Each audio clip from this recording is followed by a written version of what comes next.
პრემიერ-მინისტრის სპეცწარმომადგენელთან შესახვედრად მზადყოფნის ქართული პროდუქციის რუსულ ბაზარზე დაშვების და რეგულარული ავიარეისების გაზრდის შესახებ განცხადება დღეს რუსეთის საგარეო საქმეთა მინისტრმა სერგეი ლავროვმა გააკეთა.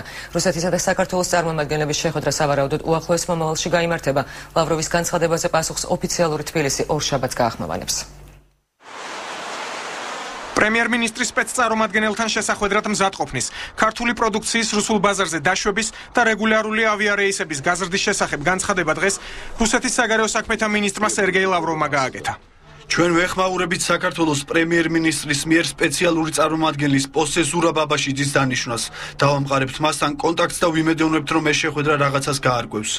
ცოტამ თუ იცის, რომ რამდენიმე წელია უკვე აღდგენილია ჩარტერული ავიამიმოსვლა. ცოტა ხნის წინ ასეთი რეისები გაიზარდა კიდეც. ჩვენ პრინციპში მზად ვართ განვიხილოთ რეგულარული ავიამიმოსვლის აღდგენის საკითხიც. მზად ვართ სოფლის მეურნეობის პროდუქციის მოწოდებაც აღვადგინოთ. არ უნდა დაგვავიწყდეს, რომ ელექტროენერგია, გაზი საქართველოში რუსეთის კომპანიის მონაწილეობით მიდის.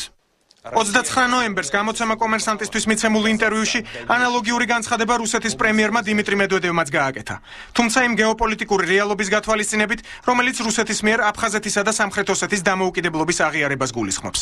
ამ უკანასკნელი მოტივის გარეშე მოსკოვთან საუბრის დაწყების აუცილებლობაზე განცხადება მოგვიანებით პრემიერ-მინისტრის სპეცწარმომადგენელმა ზურაბ აბაშიძემაც გააკეთა. პოლიტოლოგი რამა საყვარელიძე თვლის, რომ სერგეი ლავროვის განცხადება დაიწყოს მოლაპარაკებები თბილისთან ურთიერთობის მოსაგვარებლად საერთაშორისო თანამეგობრობის განწყობასთან არის დაკავშირებული. გაიხსნა გზა, ყინული როდნება, ეს საერთაშორისო საზოგადოებრიობასთან გარკვეული ურთიერთობის, ანუ იმ მათგან იღებს რუსეთი რაღაცას და შესაბამისად კავკასიასთან ურთიერთობაში შეიძლება უფრო თბილი ხდება. იმიტომ რომ ჩვენ არ გვაქვს რუსეთთან მხოლოდ ჩვენ ურთიერთობა. როგორც პოლიტოლოგი სოსო ცისკარიშვილი ამბობს, ის რომ კონტაქტზე თავად რუსეთის საგარეო საქმეთა მინისტრი გამოვიდა მისასალმებელია. თუმცა მისი თქმით კარგი იქნებოდა თუ მხარეებს შორის შეხვედრა ნეიტრალურ ტერიტორიაზე მოხდება.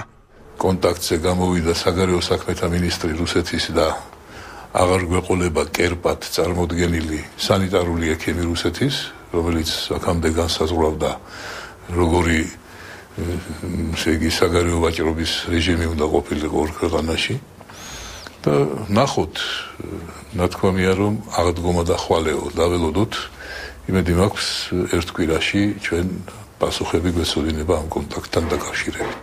ლავროვის განცხადებაზე პასუხს ოფიციალური თბილისი ორ შაბათს გაახმოვანებს.